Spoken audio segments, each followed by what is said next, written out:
در نتیجه گذراندن چهاربینی اپراتیوی جستجویی از جانب کارمندان میلیسیا مرد 40 ساله ساکن شهر بختار با گمان قصداً رسانیدن ضرر وزنی به سلامتی دستگیر کرده شد. گمان بر شونده شب 29 اپریل سال 2024 تقریباً ساعت 01:30 هنگام در حالت مستی در محله 19 شهر خوجند قرار داشتنش با مرد 43 ساله ساکن شهر مذکور مناقشه نموده او را زیر لطکوب قرار داده است. موافق خلاصه تشخیص سودی طبی جراحت برداشته جبری دیده همچون ضرر وزنی به سلامتی منسوب می شود.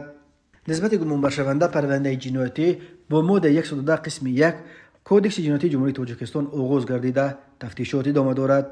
به شعبه وزارت کارهای داخلی در ناحیه فردوسی با عریضه جوان 22 ساله ساکن شهر دوشنبه مراجعت نموده است که 8 می سال 2024 تخمینا ساعت 17:30 هنگام در نزد بنای شرق آزاد ناحیه فردوسی قرار داشتنش مرد نامعلوم تخمینا 35 ساله به طریق تهدید و آشکارا از دستش یک تلفن موبیل تمغه سامسونگ A23 و کارت دوشنبه سیتی را که در داخلش 720 سومونی بود تصرف نموده از جای حادثه غیب زده است.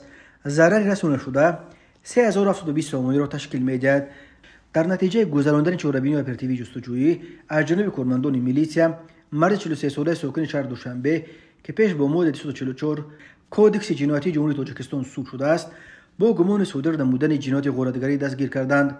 اینچنین ضمن برگزار نمودن چهاربینی اپراتیوی جستجویی از جانب کارمندان میلیسیا مرد 44 ساله ساکن شهر استرافشن که پیش با ماده 110 و 244 قسم 2 کودکس جنایتی جمهوری تاجیکستان سود شده است همچون گمانبر در صادر نمودن جنایت غارتگری دستگیر کرده شد.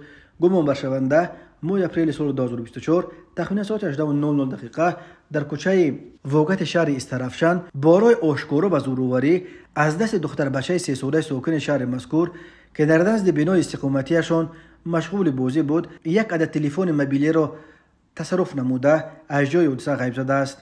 نسبت گمانبر شونده پرونده جنایتی با ماده قسم 2 ماده 248 کودکس جنایتی جمهوری تاجیکستان آغاز گردیده تفتیشات ادامه دارد. به شعبه وزارت کارهای داخلی در شهر بختار عریضه جوان 25 ساله ساکن شهر مذکور وارد گردیده است که ماه مارس سال 2024 شخصان نامعلوم با راه پنهانی وارد خانه ساختمانش ناتمام واقع در کوچه ختلان شده از آنجا مسئول ساختمان را دزدیده از جای حادثه غیب زدند. ضرری رسانده شده 40,000 سومونی را تشکیل می‌دهد. در نتیجه گذراندن چهاربینی اپراتیوی جستجویی از جانب کارمندان میلیسیا مرد 38 ساله ساکن شهر بختار همچون گمانبر در صادر نمودن جنایت دزدی دستگیر کرده شد. از روی حادثه مذکور تفتیشات ادامه دارد. به شعبه وزارت کارهای داخلی در شهر وحدت عریضه مرد 50 ساله ساکن شهر مذکور وارد گردیده است که ماه آگوست سال 2023 مرد 33 ساله ساکن شهر دوشنبه با راه فریب به باوریش در آمده از او یک عدد автомашин تمغه تویوتا لند کروزر را 330,000 سومونی نرخ‌گذاری کرده گرفته وعده داده است که مبلغش را در مدت کوتاه برمیگرداند. سپس از مبلغ تعیین شده 105,000 سومونی را داده باقی مانده 225,000 سومونی را تا حال برنگردانیده است.